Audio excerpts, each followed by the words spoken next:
أنا العبد الذي كسب الذنوب وصدته الأماني أن يتوب.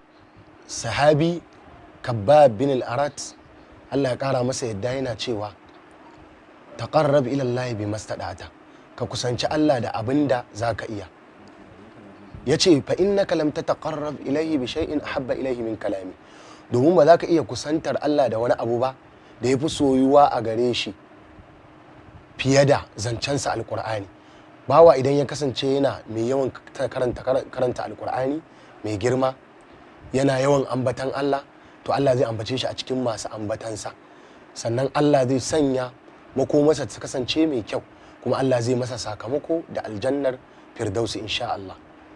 Sahabi Abdullahi bin Mas'ud, Allah ya kara masa yadda yana cewa kullu ayatin fi kitabillah, dukkan wata aya da take cikin littafin Allah alqur'ani khairun mimma fis sama'i wal ard, ta fi alkhairi fiye da abin da yake cikin sama ta ƙasa.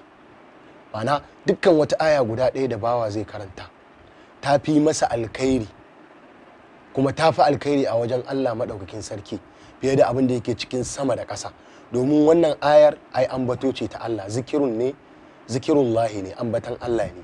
Ma'ana mafificin ambatan Allah kuma shine karanta alƙur'ani mai girma da karanta addu'o'i da sauran azkar.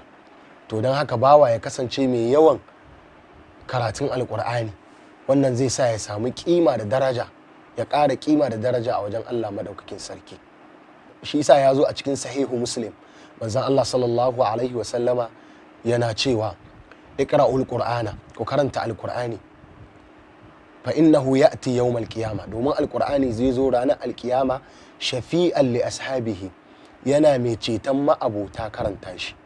Ma'ana dan uwana mai girma mai albarka, zaka so alƙur'ani a ranar tashin alkiyama ya cece ka, za ka so ka zama cikin wanda alƙur'ani zai ceta, za ka so ka kasance cikin mutane wanda suke karanta alƙur'ani a nan gidan duniya.